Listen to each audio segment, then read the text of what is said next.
Kami dari kelompok 5 mata pelajaran bimbingan konseling.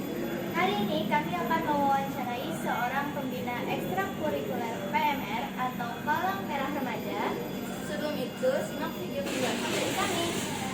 Guru adalah pendidik yang tugasnya mengajar, membimbing, dan membantu siswa belajar agar berkembang dalam pengetahuan, sikap, dan keterampilan.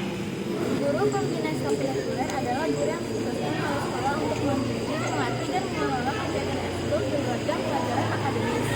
Dalam ekstrakurikuler PMR, guru pembina ini memimpin dan mendampingi kegiatan PMR agar anggota PMR menjadi remaja yang peduli, terampil, dan berjiwa manusia. PMR merupakan bagian dari TNI yang mulai berkembang di Indonesia sejak tahun 1950-an. Saat PMR masuk ke sekolah, dibutuhkan sosok yang membimbing. Disinilah guru pembina muncul. Pada awalnya, pembina PMR hanyalah guru yang dituduh secara sukarela. Lama-kelamaan, peran ini menjadi profesi pendamping resmi di sekolah untuk mendukung pendidikan karakter, kesehatan, dan kesiapsiagaan. Intinya, guru pembina PMR adalah pendidik, pembimbing, dan role model Yang membantu siswa menjadi lebih peduli. mengambil dan siap menolong orang lain. Hai guys, perkenalkan nama aku Zaskia. Perkenalkan, nama aku Dayana. Perkenalkan nama aku Laika Azalia. Kami dari kelompok 5 izin mewawancarai Ibu Pinke. Oke. Sebelumnya, bisakah Ibu memperkenalkan diri terlebih dahulu? Hai guys, perkenalkan nama Ibu Ibu Pinky Purnamasari. Ibu bekerja sebagai guru matematika dan juga pembina ekskul PMR di SMP Dharma Bakti. Sejak kapan Ibu menjadi seorang pembina ekstrakurikuler PMR di sekolah ini? Sejak tahun 2019.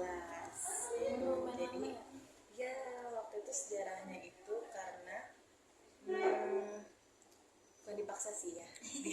Dikasih tugas sebagai penanggung jawab UKS pas awal-awal. Nah dulu tuh belum ada ekskul PMR.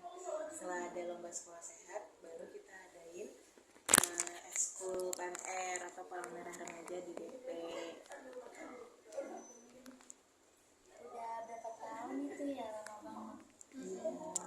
Berapa tuh 2025 kurang 2019? Berapa tuh kira-kira? Sekitar 7 tahun. 7 tahun ya. Apa yang membuat Ibu tertarik menjadi pembina ekskul PMR? Sebetulnya awalnya bukan dari ketertarikan karena tugas, tapi lama-lama jadi tertarik juga sih. Yang buat tertarik itu adalah karena PMR itu di bidang kemanusiaan, terus bisa saling menolong, apalagi bermanfaat juga buat siswa-siswi yang ada di sekolah. Oke. Bagaimana tugas utama seorang pembina PMR di sekolah? Pembina, Pak, tugas utamanya pasti membina ya, tapi bukan membinasakan. Jadi tugasnya membina pelatih, membina anak-anak juga, terus menjalin komunikasi, mengevaluasi, memonitoring seluruh kegiatan PMR, baik itu yang ada di sekolah maupun kegiatan lomba atau pelantikan yang ada di luar sekolah.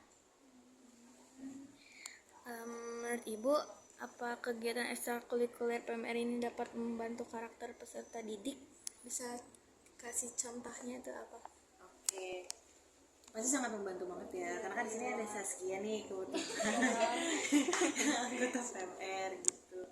Sangat membantu kalau ibu tuh ngelihatnya anak-anak pertama jadi lebih care satu sama lain, lebih peka ya, benar, lebih peka, lebih care.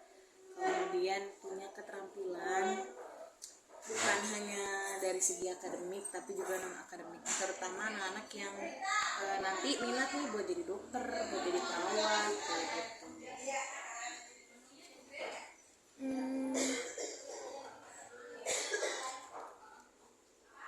Kegiatan apa yang paling sering Ibu lakukan untuk melatih anggota PMR?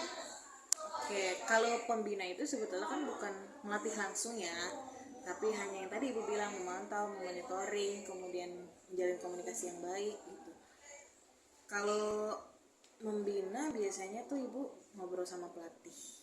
Nih ke depan PMR mau diapain nih, mau ada kegiatan apa aja, terus programnya udah ada apa belum, kemudian anak-anak aktif apa enggak latihannya, lebih ke situ sih, nanya-nanya, komunikasi, sama ngeliat juga pas mereka lagi latihan gitu. Apa perubahan positif yang Anda lihat pada siswa setelah mengikuti PMR? Ibu. Oke. Perubahan positif ya? Perubahan positif, mereka jauh, yang tadi gue bilang, jauh lebih peduli, kemudian punya dasar-dasar pertolongan pertama, Iya. ya kan? Kemudian mereka juga bisa mengembangkan skill mereka, kerjasama, kekompakan, kolaborasi, kecepatan, ketepatan. Nah itu yang gue lihat. Apa strategi ibu menjaga kekompakan dan semangat anggota PMR? Strateginya ingetin terus kalau tujuan PMR itu bukan menang lomba, tapi bermanfaat buat sama, punya soft skill kayak evakuasi, pertolongan pertama, bikin tandu, kemudian CPR. CPR apa, Bu? CPR itu kayak yang kalau orang lagi kurang nafas ya. Oh iya. Nah itu kita kasih napas tambahan. Oh. Pengalaman apa yang paling berkesan selama menjadi pembina PMR? Hampir semua berkesan sih, tiap angkatan pasti ada ciri khas sama kenang-kenangannya. Cuman yang paling berkesan itu adalah gacha. Lomba ya? Lomba yang kita adain di DP Gakusara Champion tahun 2023 ya. Lupa sih. Pokoknya antara tahun 2023 2024. Nah itu berkesannya karena kita ngadain lomba sejabodetabek, persiapannya itu sampai berbulan-bulan, sampai benar-benar capek, tapi pada akhirnya pesertanya itu antusias dan hampir 1.000 peserta sejabodetabek. Itu first time ngadain lomba. Ya first time ngadain lomba gitu, dan hampir tuh ibu speechless juga sih sebetulnya dengan anak-anak SMP ya kan, ternyata bisa ngadain event sebesar itu dan pesertanya pun keren-keren gitu. Terus akhirnya DP jadi terkenal deh. Keterampilan apa yang paling penting dimiliki oleh pembina PMR? Pertama itu adalah membangkitkan semangat, memotivasi, kemudian menjalin komunikasi yang baik antara pelatih, sekolah, kemudian anak-anak, orang tua, sama satu lagi kemampuan buat menjadi leader, pemimpin ya, itu sih.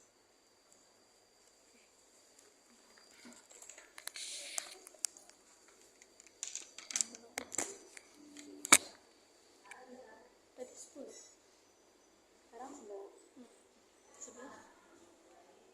Bagaimana bentuk kerjasama antar sekolah, PMI, dan pembina dalam mendukung kegiatan PMR ini? Oke, pakai ini. Oh ya.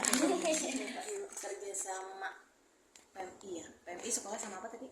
PMI, sekolah, dan pembina dalam mendukung kegiatan PMR. Oke, jadi kalau sama PMI itu kita waktu itu ngurus surat legalitas ekskul PMR. Jadi tuh DP tuh udah sah terdaftar di Palang Merah Indonesia.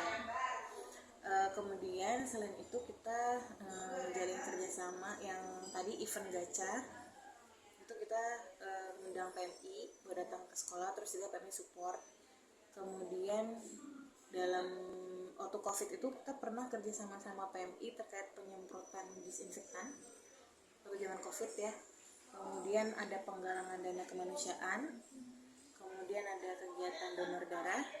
Kemudian kalau dari PMI ke kita itu, PMI biasanya mengundang buat acara Trifas. Trifas itu perkumpulan ekskul PMR tingkat SD, SMP, SMA untuk meningkatkan kembali kemampuan yang ada di ekskul PMR itu di Balai Kota Depok. Sama satu lagi event lomba dari PMI tiap tahun. Apa harapan Ibu terhadap perkembangan PMR di sekolah ke depannya? Oke, banyak sih harapannya itu. Pertama, anak PMR bukan hanya jago pada saat mau lomba, tapi benar-benar gercep kalau ada teman-temannya atau guru-gurunya atau warga sekolah yang butuh bantuan. Kemudian harapan Ibu semoga kedepannya PMRDP itu bisa membawa piala buat sekolah, kemudian UKS makin lengkap karena obat-obatannya jujur masih kurang sih ya. Kemudian nanti semoga ada kunjungan dari dokter sebagai tamu untuk melatih PMR langsung. Apa tantangan terbesar yang biasanya dihadapi dalam membimbing kegiatan PMR di sekolah? Tantangan terbesar itu waktu sih. Waktu. Karena ibu juga merasa masih kurang maksimal, belum terlalu all out karena di DP itu tugasnya banyak, nggak cuma jadi guru. Kami juga iya bagi waktunya susah, tapi tetap harus berusaha ada ketika PMR butuh. Pengalaman apa yang paling berkesan selama menjadi pembina PMR? Pengalaman berkesan selama menjadi pembina. Itu udah. Berarti pertanyaan terakhir ya, Bu. Ya, boleh. Apa pesan Ibu untuk para pelajar atau remaja agar aktif dalam kegiatan PMR di sekolah? Pesannya PMR itu bukan sekedar ekskul, tapi sebuah kegiatan yang mewadahi ketulusan kalian, kemudian jiwa korsa. Tau kan jiwa korsa tuh jiwa emang pengen nolong orang lain. Kemudian jadikan PMR ini sebagai wadah bukan hanya untuk meningkatkan soft skill, tapi juga melatih kepekaan terhadap sesama. Itu aja sih pesan dari Ibu. Oke. Terima Makasih Ibu. Sukses buat Dayana, Saskia, Laika. Amin. Makasih Ibu. Kayaknya bagus. Amin. Amin. Oke guys, segitu aja dari wawancara kami ke Ibu Cinta Sari. Semoga bermanfaat untuk kita semua. Dadah. Sekian dari kelompok kami. Wassalamualaikum warahmatullahi wabarakatuh.